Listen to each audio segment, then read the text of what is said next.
ভবনে লাগা আগুন ফায়ার সার্ভিসের ৫টি ইউনিটের চেষ্টায় নিয়ন্ত্রণে এসেছে। এই মুহূর্তে সেখানে আছেন রিপোর্টার মেহেদি হাসান।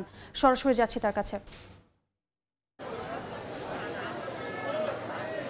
যদিও ফায়ার সার্ভিসের পক্ষ থেকে এখন পর্যন্ত কোনো বক্তব্য দেওয়া হয়নি, তবে আমরা যেটি দেখতে পাচ্ছি আসলে যে ধোলাইখালের যে ভবনটি ছিল সেই ভবনে আগুনটি লেগেছিল আসলে দোতলায়। এই দোতলার আগুনটি এখন কিছুটা নিয়ন্ত্রণে, অর্থাৎ পুরোপুরি নিয়ন্ত্রণেই বলা চলে। কেননা এই মুহূর্তে আমরা দেখছি যে ফায়ার সার্ভিসের লোকজন ভেতরে যারা ছিলেন তারা একে একে কিন্তু বাইরে বেরিয়ে আসছেন।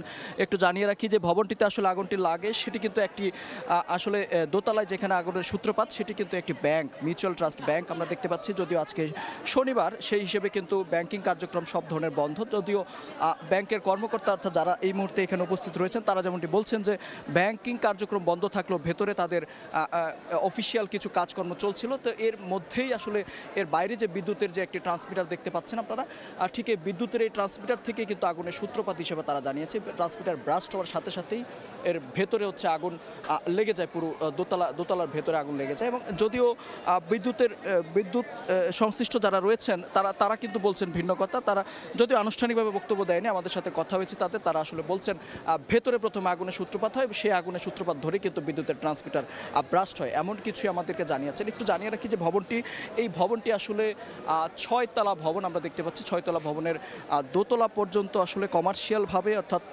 বিভিন্ন ব্যাংক এবং দোকান কার্যক্রম ভাড়া দেওয়া হয়েছে, আর উপরে হচ্ছে বাকি 4তলা কিন্তু আবাসিক ভবন। যদিও আসলে বাড়িটির কাগজপত্র কি রয়েছে সেটি এখন পর্যন্ত কিছুই জানানো হয়নি। তবে এই আগুন নিয়ন্ত্রণে এই মুহূর্তে একাধারে পুলিশ, র্যাব এবং ফায়ার সার্ভিস আনসার বাহিনী সহ একাধিক বাহিনী কিন্তু এখন আগুন নিয়ন্ত্রণে কাজ চলছে।